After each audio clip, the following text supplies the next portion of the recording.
এই সমস্যাটা একজন প্রবাসী যখন দেশে যায়, আপনি কানাডাতে আছেন, আপনি কি 6 মাস গিয়ে থাকতে পারবেন? তা তো পারবেন না। আপনি তো এখানে কাজ করেন, আপনি তো 1 মাস ছুটি নিতে পারবেন, 1 মাস আপনি দেশে যেতে পারবেন, কিন্তু 1 মাসের মধ্যে তো আপনি মামলার সমাধান হবে না।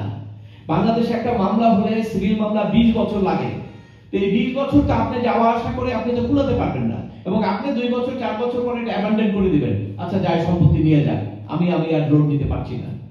এইটার কারণে আমরা চিন্তা করলাম যে মূল জায়গাটা হলো প্রবাসীদের সমস্যাগুলো যদি খুব দ্রুত সমাধান করা যায় লিগ্যালি, তাহলে পরে এইটার একটা প্রতিকার হতে পারে। লিগ্যালি দ্রুত সমাধান করতে গেলে এর বিরুদ্ধে মামলা হয়েছে, কিন্তু তাকে পাওয়া যাচ্ছে না। মানে পাওয়া যাচ্ছে না কেন? সে ইন্ডিয়াতে চলে গেছে। তো ইন্ডিয়াতে চলে যাওয়ার পরে তখন কি করা যায়? তখন আমি বললাম কোর্টকে যে দেখেন, বাংলাদেশের পুলিশ সব পারে, যদি চায় তা আপনি একটু প্রেসার যদি দেন, আপনি দেখেন হয়ে যাবে। তখন কোর্ট এসপিকে, বরিশালের এসপিকে হাইকোর্টে হাজির দিতে বললো যে আপনি আসামি ধরছেন না কেন? বলে স্যার আসামি তো দেশে নাই, চলে গেছে। তো জজ সাহেব একটু রাগ হয়ে বললো যে কোথায় গেছে এটা আমরা জানতে চাই না, আগামী 7 দিন পরে আপনি এসে রিপোর্ট দিবেন যে আসামি আপনি গ্রেফতার করেছেন। যদি না করেন তাহলে কিন্তু আপনাকে সার্ভিস আইনের ব্যবস্থা নেওয়া হবে, চাকরি থাকবে না। চলে গেলেন।